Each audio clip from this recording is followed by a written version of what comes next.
Morning.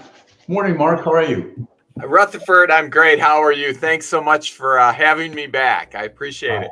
yes, by popular demand, by the way. Did my People wife call you? yes, yes, and she begged me. She begged me. She said, get him out of the house, make him do something. Make him do something. All right. Hey, listen, we're here today to talk about the difference between a leader, a manager, a mentor. And because those terms get thrown around constantly. Sure. And sometimes they could be sometimes it gets confusing on when to use the terms, what and what's and when it's appropriate. And what we're going to talk about today is some of the differences between a leader, a mentor, and a manager.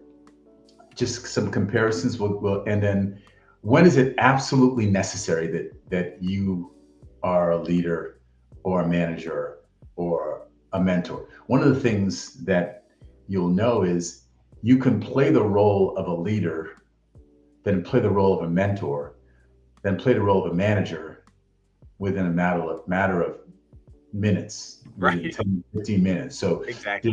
there's a part of being a great leader is knowing when to do that, who to do that with, and it's appropriate time because if you do that well, your team, your organization will evolve in a proper way.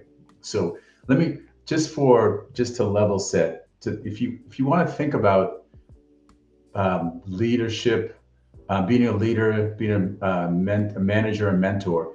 If you think about a founder of an organization, somebody just has this vision, this grand vision of where this company should go. That's typically the leader, that Mhm. visionary. Sure.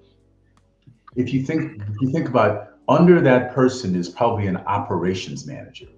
So COO or whatever that manages all of the tasks, manages all of the things within that organization, make sure they execute correctly. That would be the manager. Mhm.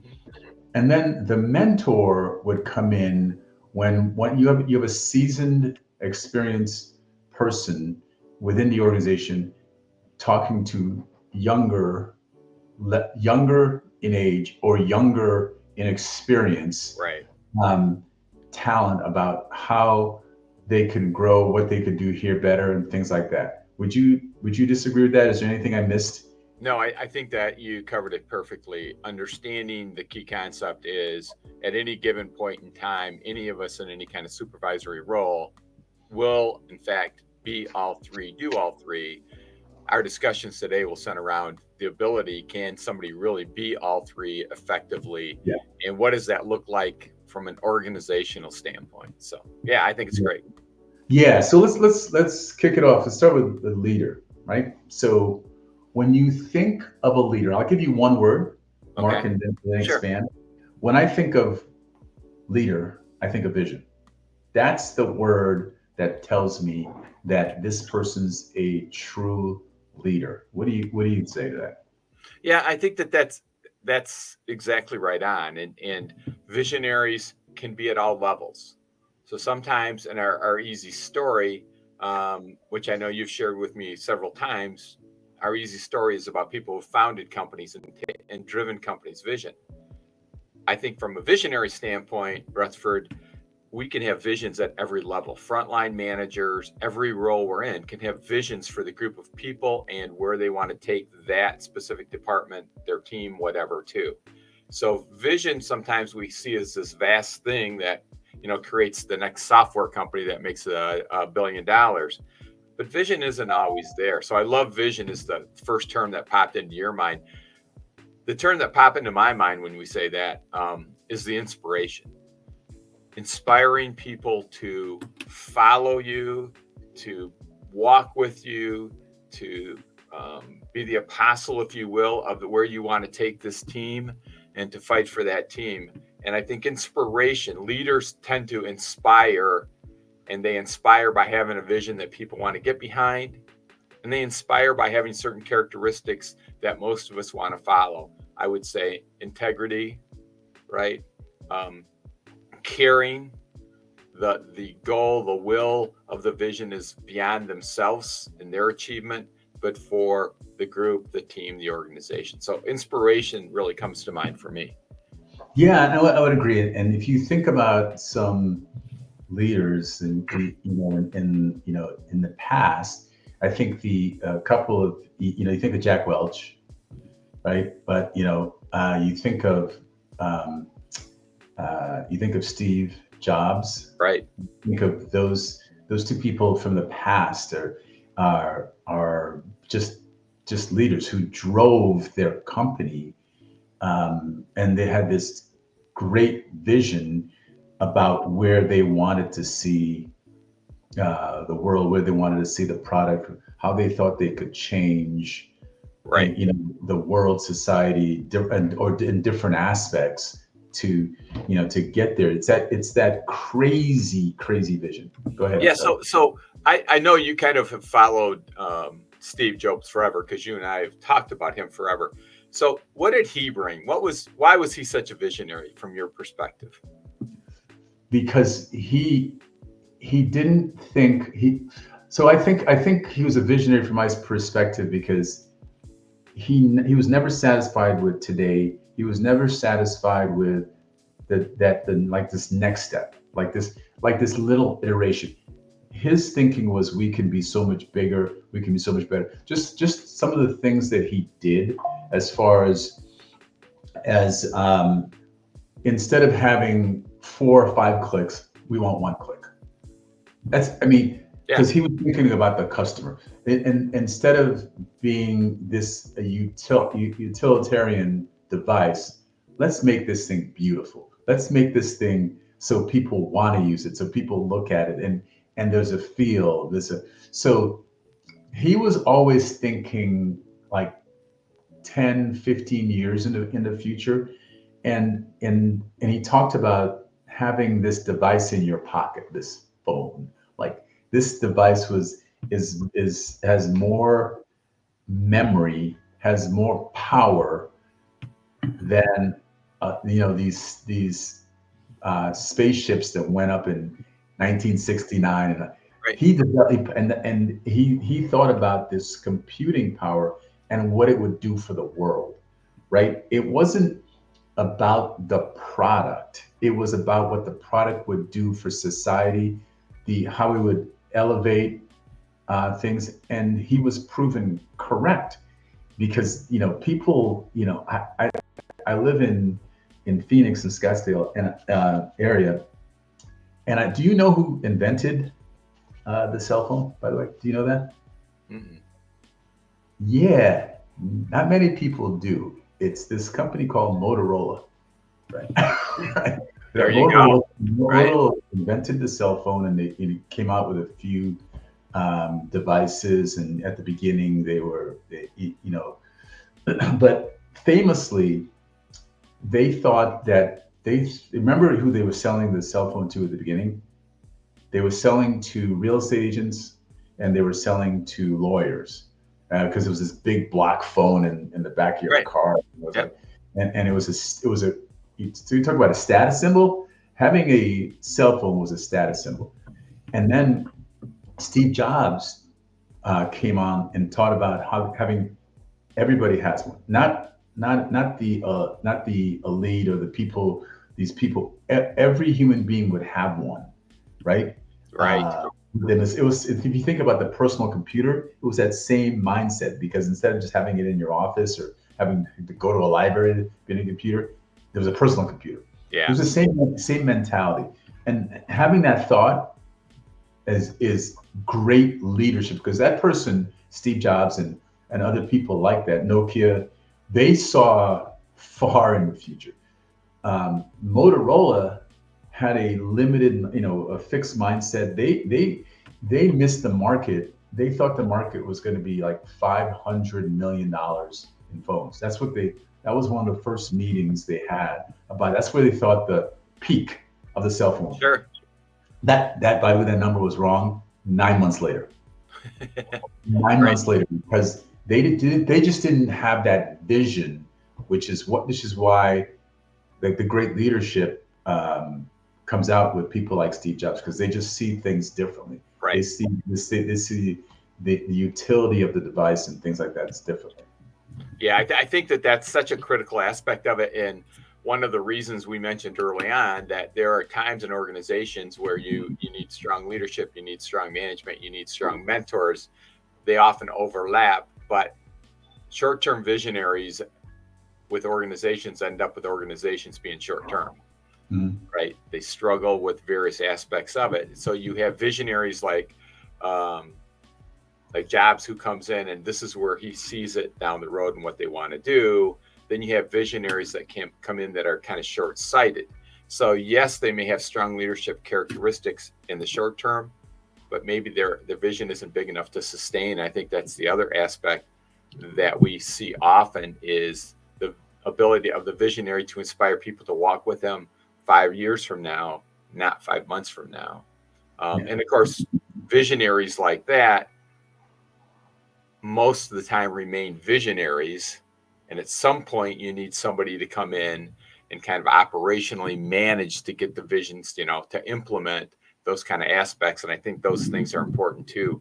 Um, Anybody else come to mind when you think of Well, yeah. So I talked to you about what happened yesterday, the days you thought about, right?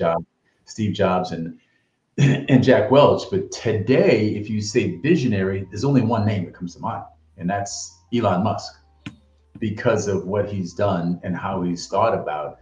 Um, his vision is vast, because if you think about all the things that he's involved with, Yeah, by the way, all of us have 24 hours a day. Elon has 72 hours in a day. He he he, it's he amazing. is he is amazing because of all the things he has to touch and all the business. But his vision for everything, for Tesla, for the rockets, every single thing, he's got this 20, not 2 to 3 years down the line. He's got it 15, 20 years in his thinking, and he has so many more ideas. So that he is a visionary. But to me, today, I don't think there's another person who um, is more of a visionary than him. Yeah, I think that's a great aspect of it. And I think it defines that there are different types of leaders too. So he Yes. is an incredible visionary, and there Yes. are people who would tell you, but he's not the most personable guy in the world, Nope. right? Jack Welch, another great example of that. He was defined through the '80s. Every leadership book you and I read had Jack Welch tied to it some way, shape, or Mhm. form, right? He did all of these developmental groups. He had all these different pods of people and leadership. Some of the style at the time was called, revolutionary, and today would be called barbaric because, Yeah. he was the inventor of top 10% out the door or bottom Yes. 10% out the door and turning people over in that regard. But he, at the time, drove GE to become at that time one of the most powerful organizations, if not the in the world. But then times change as they come through. The other person I really want to share with you that I see as a leader, as a visionary, somebody who walked through is Mary Barra, who's the CEO of General Motors. I Mhm. mean, setting aside all the barriers she broke, the first female to be the CEO of any of the big three, somebody who came up, she is absolutely, that was her mindset, career oriented to go through. She went to General Motors Institute, at the time was called Kettering. It's a big engineering school, very elite, focused on electrical engineering as a background. She was somebody, in a, should we call it a boys club, at the time she was going through. So she broke all kinds of barriers because she had this vision of every role she had, she could make it better. All the people around her, she can make them better. And in 2013 or 2014, when they named her CEO, she was coming in, and just think of that time. So that's 10 years ago, basically 11 years, where the automotive industry, let alone GM, has come. And she is led with not only great vision, but great leadership that guides people behind her. And that's a tough role, heavy labor organization, union facets that are just critical. And she embraced them. Understanding the change the auto industry is going through, was going to go through, continues to go through with electric cars and emissions challenges and all of those factors. And Mary Barra and I've had a front row seat because, when you live in Southeast Michigan, you live with the big three basically. And I've watched this woman just become an incredible visionary, but an incredible leader in all roles, not just the vision of the organization, which she got people behind and said, there are going to be times that we're going to hurt. There are going to be hurt that goes with this. But she steps forward and she inspires people to look long term. Let's take care of you now, but we want to take care of you as an employee down the road. Let's take care of the industry now and take care of it down the road. And let's work together to make sure that I am transparent enough that we see where we're going to go, and I'm going to share that with you every step of the way. And though she certainly has her critics, I think any leader has their critics, right? Or Elon Musk tends to ignore them and just keep running. He doesn't stop to acknowledge most of them.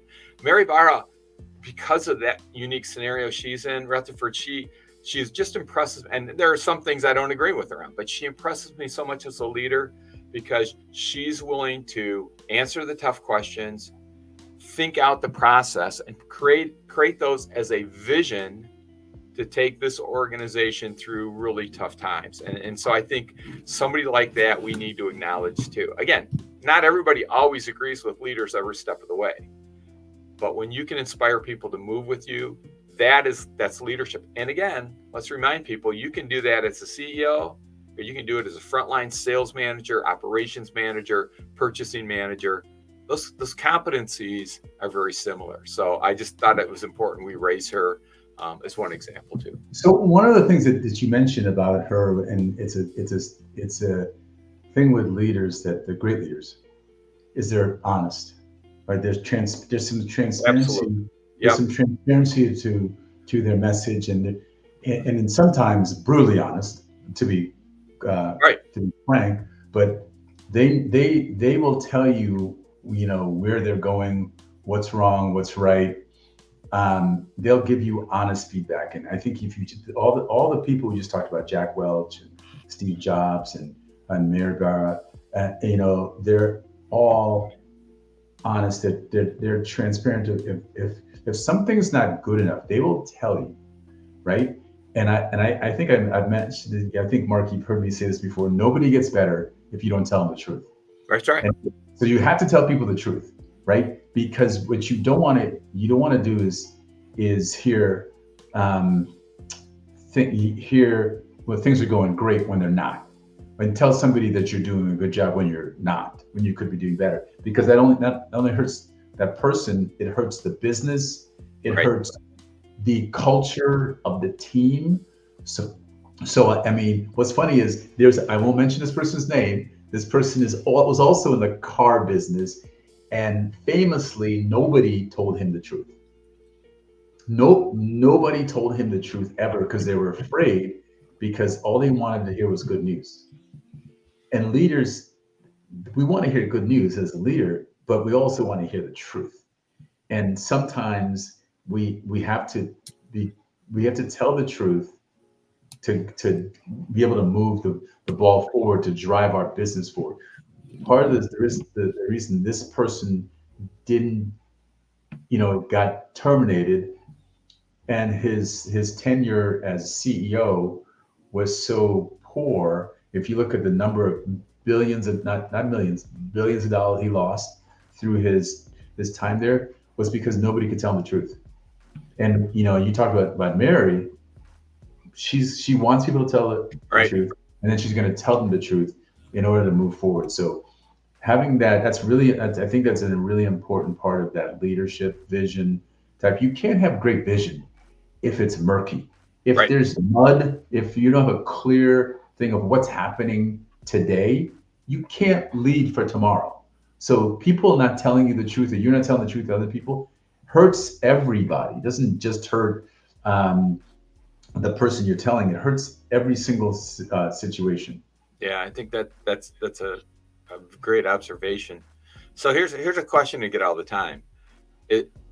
What's the right time to have leadership? When's it most important to have a leader? Now, visionary, we would say startup companies, see the picture, that kind of thing. But what about what about leadership?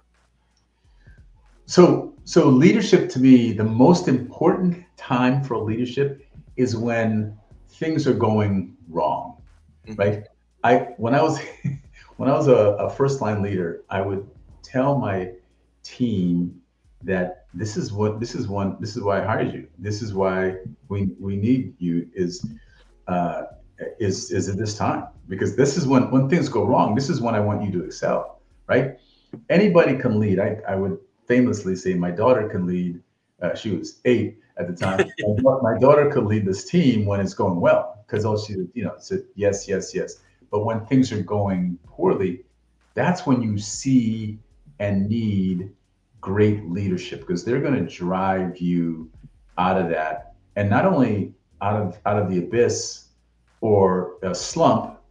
They're going to probably accelerate the growth, right, at the time. Sure. And they're going to keep everybody together, right? Those great leaders, when there's a problem with the business, they not only set a path for the future, but they do it with the collective, so the team can march together. So they're in this together. It's a we thing. It's not this dictator or authoritarian saying, "Hey, this is what we have to do. We have to do this."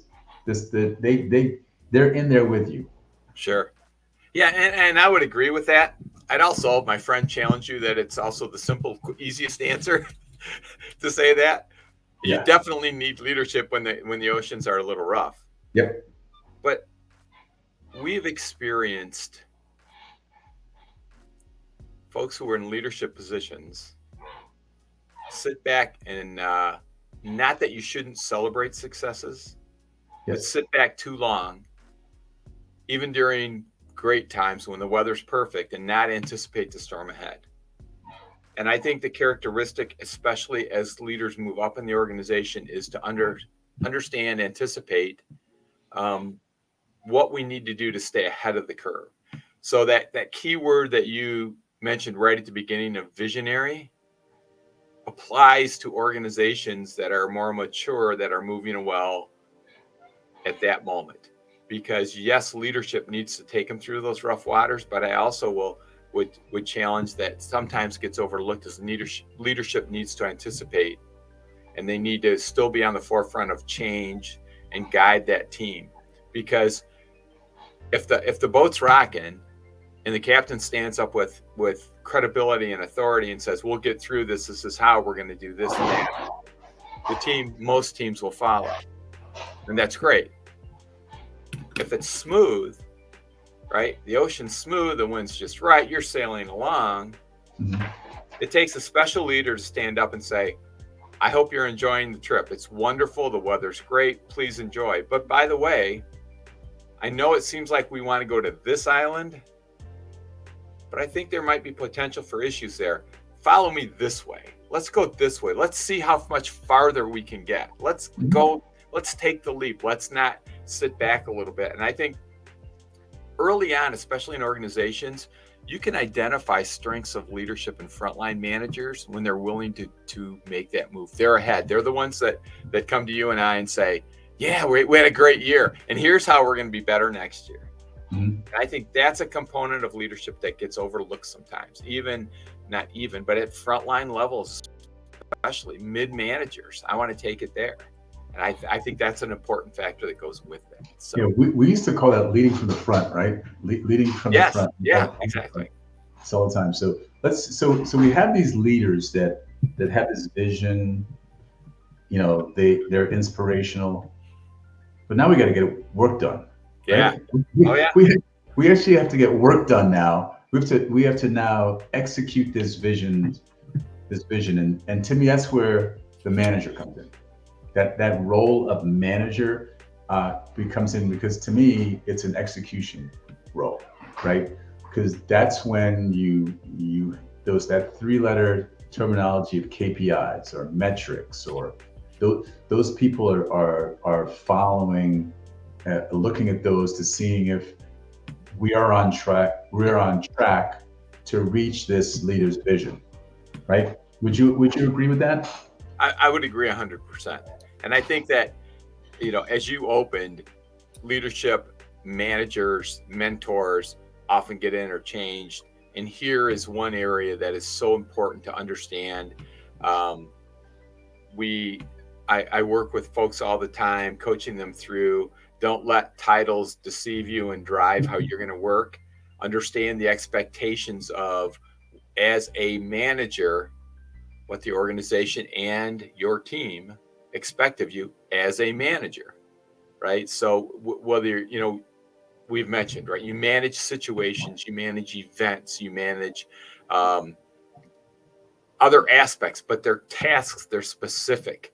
They're often specific detail orientations. They're often challenges with the solution that allows the organization to move ahead. They shouldn't be long-term in events that take place. They should be focused on developing processes that allow the organization to move smoothly. And one of the things that just riles me when people say, I manage 8 people. So you don't lead 8 people, you're managing 8 people. I bet they have fun at your, Christmas party, right? Because you may think you're managing people, but it won't last very long, right? You really managing and understand what that is. And you have people in those middle positions, Rutherford, are challenged because you're asked to, from above, to lead the vision, guide the vision, but manage the processes and the effectiveness of getting there. You manage, you call them KPIs, I call them metrics, right? The metrics that identify that we're doing that. And, we could do 8 hours on my perspective on metrics and what they really mean and that kind of thing. But, we won't go down that road because all the big companies would throw us out. But anyway, as we go through that, but you do have to manage detail-focused events, issues, if you will. It's so important that people understand, what do you expect of me as a manager? What do you want me to manage here? And how do you want me to lead this team? And I think we have examples, right, of people who are great managers, not necessarily visionaries. And it's interesting because often if you look at history of big organizations, they start with a visionary. We used to say this about, because you and I both come from a biotech background, we used to say this about startup organizations all the time. Researchers are the most incredibly smart academic people we work with, right? But oftentimes they can't lead or guide or manage the process to get them to commercialization. And so there are different times for different things. And I know you've got examples of people who came in who were better and needed managers to help organizations move ahead. Yeah, it's funny because during football season, so these, you get somebody that is the quarterback from a visionary, or actually a coach from a visionary lead, maybe the manager, owner of the team. But you need to get somebody to get the ball over the goal line, right? They have to execute, and sometimes you need that. You definitely need that. It's funny you say, your comments get me to thinking about, can you be a manager, effective manager 100% of the time when you lead people?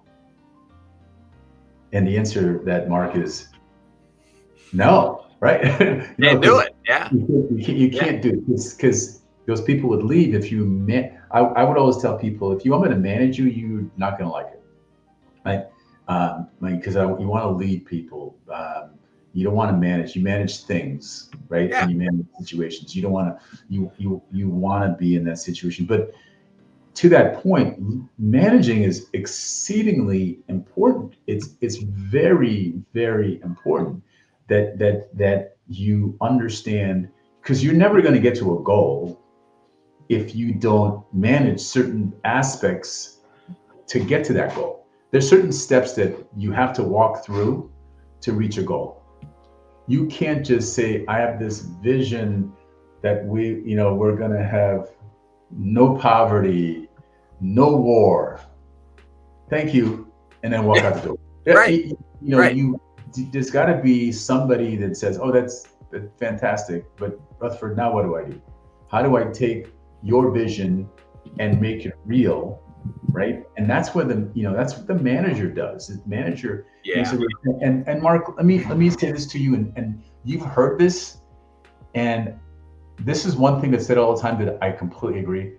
The most difficult job in companies is the middle manager, right? That middle manager is so it's such a tough job because they have to be the leader, which we talked about earlier, Mm-hmm. but they have to manage, right? And then we'll talk about mentoring in a couple of minutes.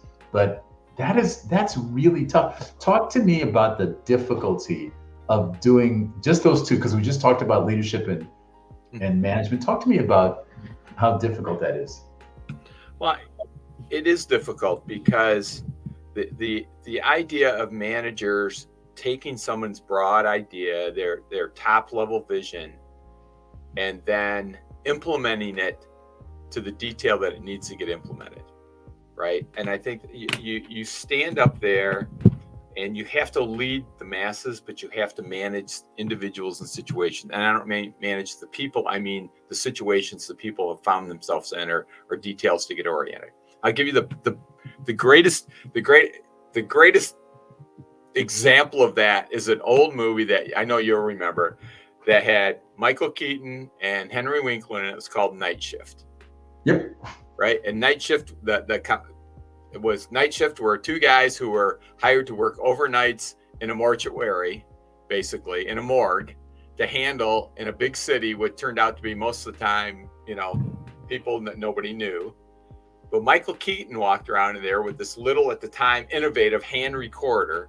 And anything that he thought of, he just spoke in his recorder. He spoke in the recorder, And Henry Winkler was the Henry Winkler laid back role. No, we just got to get the body in. We just got to do that. No, we can do this. We can do this. Michael Keaton walked around. He said, "I'm the idea guy, right? I'm the idea guy." Oh, you got to execute. Henry Winkler, you got to do the specific. You got to get the body from the hearse to the, you got to do the specifics in there. But at the end of the day, they both had the same quote unquote position. Mm-hmm. If you don't operate and implement and execute the details, the best visions don't happen, right? So there is an important role that happens there. But what happens is, in especially front and mid-management scenarios, Rutherford, what happens often where people are challenged in their role is I try to manage and thinking I'm a leader, and I lead thinking I'm a manager. I like that. Right? So I try to manage thinking I'm a leader because I'm telling you everything you could do. And in my mind, that's leadership. No, that's telling me everything you can do. I'm managing a situation, right? On the other hand, if I'm trying to manage certain specifics and it's just not floating, it's just not hitting, right? Then you have to set back.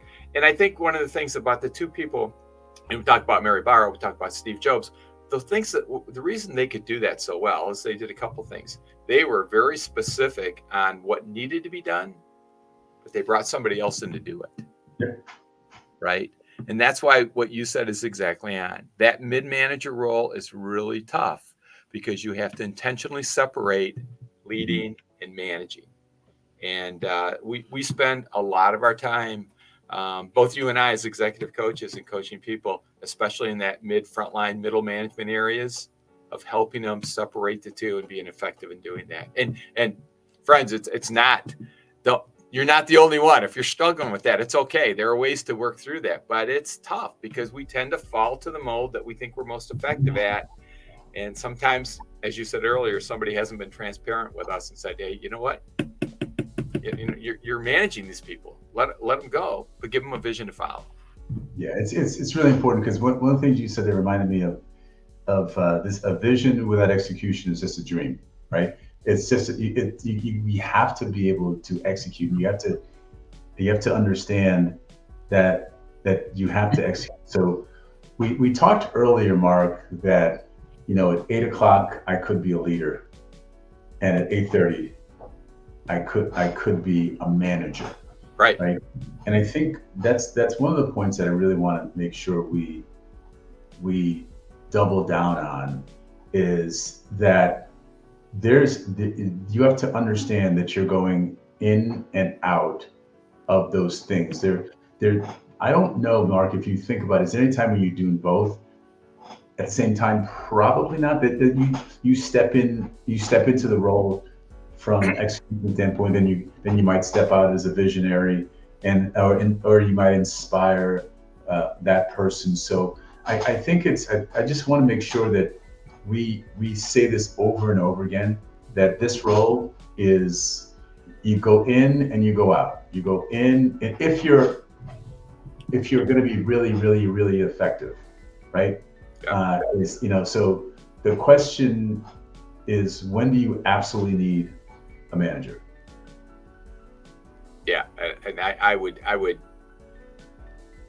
make that clearly with one point, and that is when a process, a situation, a detail has to be handled, you manage that. Now, here's a very important factor of that, right?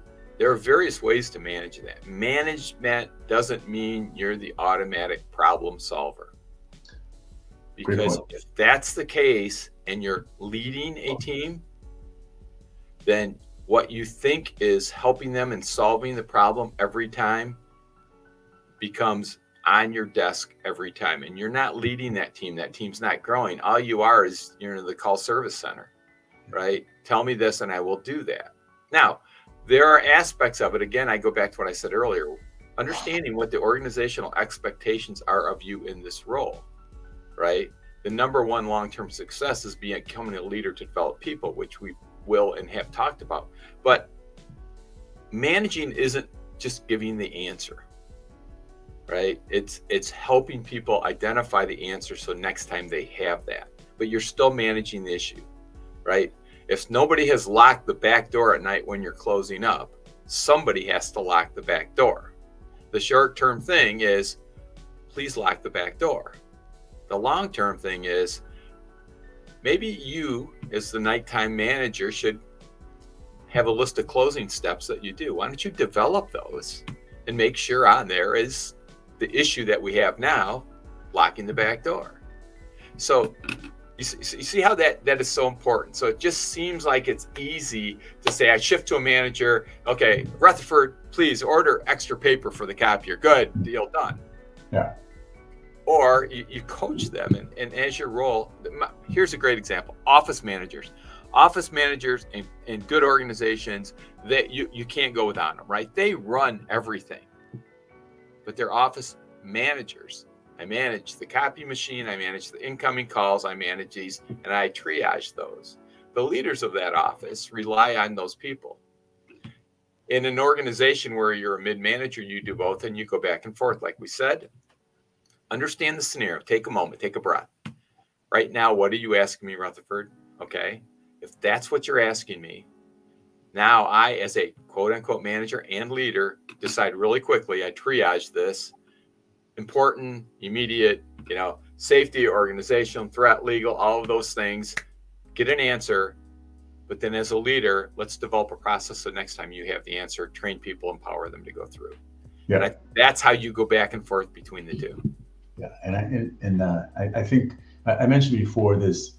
I asked if there's any times where you're only a manager. And I think the only time you're only a manager is when you don't have people.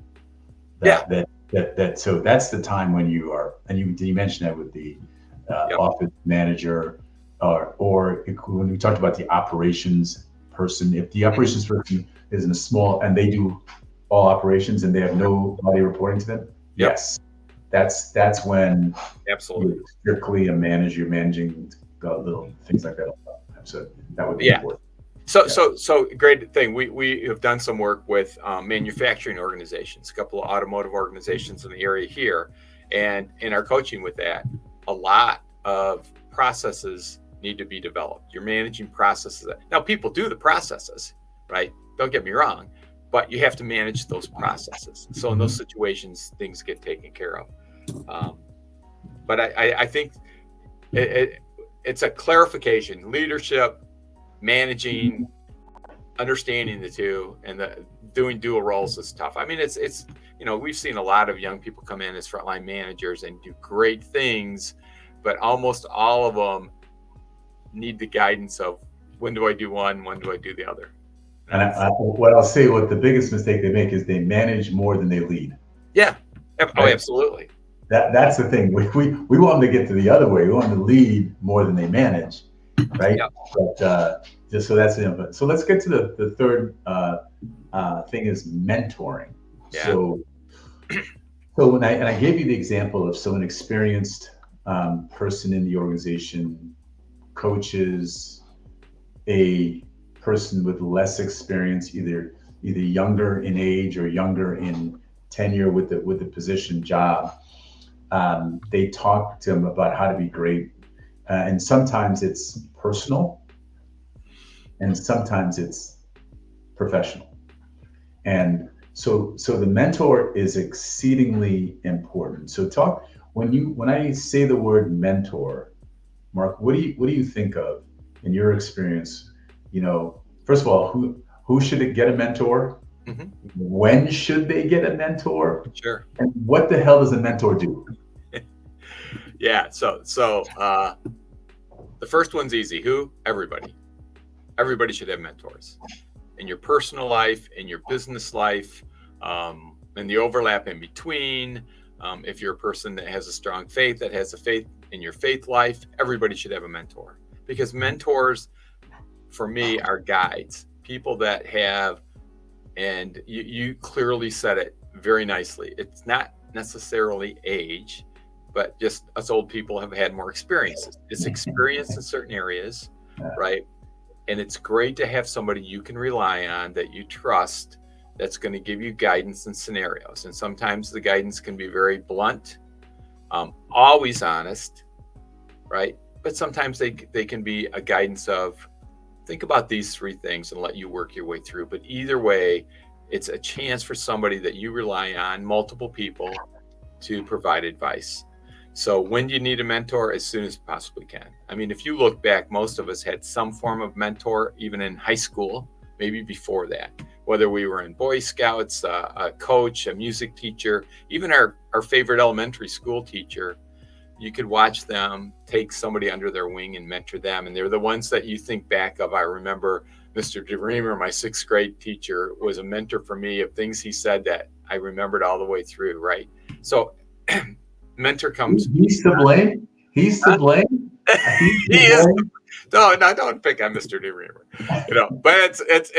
But that's the aspect of it. It's so important. And we need that person, right? And I have, as I know you do, we're blessed in that regard. We have a great relationship. We've been married years, and to my best friend, who's just is so wise in so many things. But that's a different scenario versus a mentor that we bring in. The other factor I think is important that you and I talk about is multiple mentors. Some people can be a mentor just in certain areas, and some people kind of are life mentors. And I think those are aspects that really come to mentoring. So when I say mentoring, maybe you can talk about what are characteristics for a mentor you look for, because I think identifying that might be helpful too. Yeah, so I will tell you, I think, just piggyback on the point you talked about having multiple mentors. It's really important.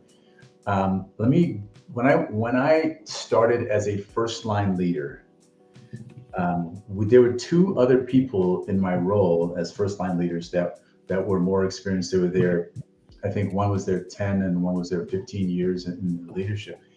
And they were my internal mentors. I talked to them every week without fail. Every Friday we talked for at least a half an hour about the week, what was going on, and then things in the future. And that mentorship saved me in every single thing, all the decisions all the decisions that I made. So there were two. And by the way, both of them, they led teams differently. They had way different personalities, strengths, and areas of improvement that were needed. So I would lean. I might ask the same question to both of them, and because of who they were as leaders and how they led, I would listen to one more in certain situations than the other. The other thing is I had a leader outside of the area of work, right? So I had a mentor who I could talk to that didn't know anything about the biotech pharmaceutical industry, Sure. but just was savvy in being a leader, in understanding, and then growing people, and then helping me to grow. So that's why, to your point, having multiple um, people, as I think is this personal board of directors, is tremendous, because then you can fire off like questions to two or three or four of them, or how many of you have, and if you get the same answer, it's probably the right answer. Right. Right. Right? It's probably right. But if somebody's like steeped into one area, they know it really well, Hmm. you probably want to lean more towards that person to find out. But mentorship is I mean, it's so important. I'll Sure. tell you what's interesting. And Mark, you called us old before, which is probably a fair and accurate description. So what do I mean? I will tell you this. I try to talk to people that are even older than me, which is hard to believe, now on a regular basis, because again, they've gone through the different seasons in their life. And the question is, how do I stay productive? How do I stay active? How do I continue to evolve myself as both is personal, but also professional, whether that's from a church aspect or from business aspect or whatever it is. And I will tell you, that is so cool to me, to have Yeah. mentors that have been through everything. Most of the people I talk to are been retired for 25, 30 years, and all they want to do is help me be a better version of me. Right. And by the way, they get joy from helping me, Yes. right? Yeah. Um, so that's the other part. So the reason I mentioned that is that mentorship doesn't go away. Or Yeah. it shouldn't. It shouldn't go away. Right. I think Mark, you and I are in the same feeling that things don't stop. You don't ever climb Mount Everest and you're like, I've gotten here. There's always growth. There's Yeah. always things you get better at, and to grow, because you want to not only grow yourself, now you want to grow others, right? Right. And especially from a leadership perspective. So for Yeah. mentors have been are critical to what we do, and that's the thing. I think um, mentorship is really more long term, development area, and personal guidance. So those are the two like big things where you have leaders are more present focused and really about efficiency, and and the leader is future oriented and inspires change. Sure. Right? Those are probably, if you want to outline the differences in all three, those are the things. I mean, all three are needed and necessary, but it's one of the things that, I mean, we want to make sure that you guys understand this is all of them are very, very important, and there's a time for everyone's importance, everyone to be used. So we talked about the time for leaders and managers. Mark, what do you think a mentor? What area? And we talked about. I think you mentioned it a little bit before. So could you expand a little bit Sure. on timing on that? Yeah. I think, as I mentioned before, I kind of was tongue in cheek, but serious at the same time. And that is, I think you can use a mentor anytime. I think that mentors often we rely on them in challenges, times of situations, and just times of uncertainty. And I equate that a little bit to some of the coaching that you and I get an opportunity to do with the executives down the line, because whenever someone says, I don't need a coach, I'm doing great, I smile. So my question back to them, because you have faced it too, my first interaction with people, especially if an organization has hired me to come in as opposed to the individual, I don't really think I need a coach, but they're going to pay for it, whatever. So my first question back to them is, so tell me who your mentors are, right? Tell me who your mentors are. And usually people have mentors, and sometimes they don't define them as that, right? But understanding the roles that they play are very, very important. So I think anytime you're facing something keeps you up at night, an important decision, something's on your mind, you're driving down the road and all of a sudden you find yourself thinking about something. You're facing challenges, a career change, you're facing personal challenges, opportunities of growth, and they don't always have to be negative. Oftentimes these are positive things, but it doesn't mean a little guidance won't come in, right, as it happens. And I think that that's a factor. And the other thing is, don't lock mentors in. They all have different characteristics, right? Mm-hmm. Mentors have different characteristics, and they still can be effective. And I think being open enough to reach out to a mentor gets you where you've got to go.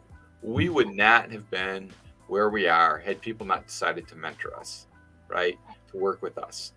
And I think it's worthy of noting there are companies who have formal mentor policies. They assign a mentor early on to a lot of people and they stay with them. And the mindset of that, the process of that is awesome. I think it's great. But understand usually the mentoring you're getting there, which is great, is to develop you within that organization in certain aspects. I know I worked for an organization that was owned by a private equity firm, and we had a mentor who would come in, and his role really was to make sure that I, heading up this division that I was heading up, was in line with kind of the vision of the organization. But it was very confidential, and he just would share things with me, and he'd always ask. So your mentor is the one that always says, so Rutherford, tell me 2 or 3 options you're thinking of. Which one seems to be the best there? Get a response, and he'd say, let me share his story with you. I love when they enter with a story, right? I have a story. Let me share an experience I have with you. Yeah. And if you hear those 2 phrases, my friend, sit back, grab a cup of coffee, and just listen, right? Because that's going to guide you. So I love that aspect of mentoring. I love the aspect of those who have helped, and to all of you who have helped me. And Lord knows I have used it and can use it and continue to use it. Thank you very much, because some people don't even know their mentors and have changed the course of where we ended up and doing that. And the last thing you said, I think is so important, is real mentors, true mentors, love doing it. Yeah. They're passionate about it. They love helping you. They feel good about it. In fact, they probably feel a little hurt if you don't reach out to them now and then. And I've got people I need to reach back to, right? But that is such a critical role. And usually the difference between the 3, what we talked about, leadership, managing, and mentoring, is there are organizational aspects of leadership and managing. Mentoring, there's usually not expectations other than yours and the mentors of where I want to go. That's all growth, visionary support stuff. And that's what's really cool about that. So, yeah. So it's funny. There's this fallacy that the successful people did it all themselves. They did it all themselves. But have you ever noticed when people get on stage and they accept an award, they're always thanking people because they realize those people were pivotal to the success they had.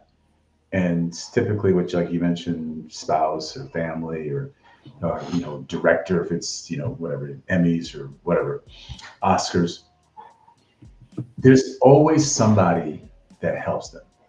Now, we mentioned Steve Jobs, Jack Welch, Elon Musk. They would tell you there's people that they've had in their life that have helped them get to where they are. The point I'm trying to make is nobody gets there by yourself. Right. If you believe that, you're not really interrogating everything. You might be a solopreneur, right? You might be the only person in your organization. So you drove that, idea, but there's certain things that happen to you that people were on your side and helped you get there. Yes. You do not get there by yourself. And what we're talking about with mentorship is that you should do it. This is a force multiplier, right? This is a force Absolutely.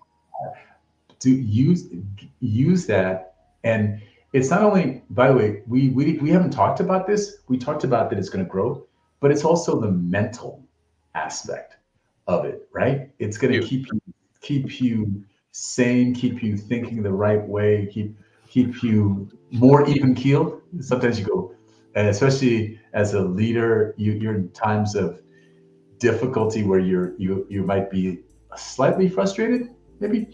Like I have this person on my team that does X and it drives me crazy, and what should I do? And right.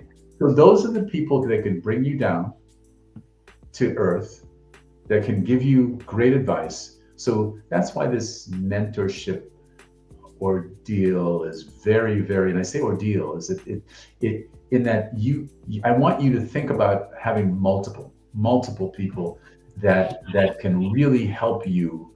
And I'm going to go back to what you said, Mark, because it's an oldie but a goodie, but I think it's really really think about this personal board of directors you have, because you can't go wrong. You can't go wrong if you pick the right people for the right reasons. Right. Those people are going to help you not get to where you think you can go, get to further, and in a more efficient and probably pleasant way. They're going to really help you. So I would agree with that. So we're gonna wrap this whole thing up. We've talked a lot about leadership and manager and mentor, and I think I want everybody to realize that if you're leading people, you're going to do all three. Mm-hmm. Or I should say, you should be doing all three. Right. Yeah, exactly. And what we would like you to think about is doing leadership at a higher percentage than manager and mentor. And Mark, the question I would have is which one would be more mentor or manager next? And I have what do you think about as far as percentage time? Wow, that's a great question, RP. I actually think that it depends on where you are, timeline in the role you're in. Right. Exactly. I think early on, you probably will be doing some more managing, but eventually leadership and mentoring kind of blends together with some separation of specifics, and hopefully you're doing a lot of mentoring eventually. I love asking the question of a person who now has become a really good friend of mine, but he's basically in the CEO role, and I ask him, so who are you mentoring? He said, well, I'm telling people what to do all the time. And I'm like, yeah, I'm sure you are, but who are you mentoring? And so I think that the management comes in line early on, and as you grow, if you're in whatever role you're in, there's still going to be components that you have to manage. But eventually, over a time frame, and I can't put a number on that, but over a time frame, if you're still managing at the same amount 3 years into a role, 2 years into the role, then I would step back and say, let's reevaluate where this team is. Unless it's a team that turns over a lot. And there are organizations that have certain jobs that do turn over a lot. And that's then managing becomes a more frequent factor. But eventually in the organization, if you're creating visions, I think, leadership and mentoring those become factors, and management is a process that you've developed that helps move itself along. Yeah, and I would agree with that. The one thing I would add to that is, as you grow up, as you grow as a leader, the number of mentees that you have also grows. Yeah, If yeah. in fact if you're a great leader, there'll be people that you mentor on a regular. And what's funny is, I'm sure this happened to you. Like people would introduce me. Oh, this is my mentor, and I'd be like, well, Yeah, what about me? I, I had no idea that I had no idea I was your mentor. But it was because of some of the things. It wasn't official, is what I'm saying. Yeah, yeah.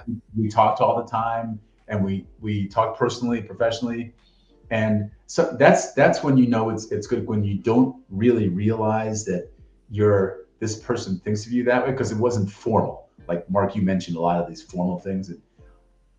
Mentorship, if done well, sometimes is completely informal, and you're just there for the person. You've led them a long time, or you know them, and you've helped them grow in their career. You pick up Correct. the phone and you answer. So that is it's an ongoing process. It's an ongoing process. Yeah. All right. I Now, agree Mark, with that 100%. I'll give you the last word on this whole leader mentorship management thing. And any last words we to take us out? First of all, thanks again to Glass Walls Leadership for inviting me to come back and share some conversation with you. Hopefully people have found it somewhat insightful and a little bit entertaining as we go through. I think we are in a society, we want to rush. We want to become better leaders, better managers, and better mentors. Mentors, the mentee usually picks you eventually. That's how that happens, unless it's a formal program. That'll come.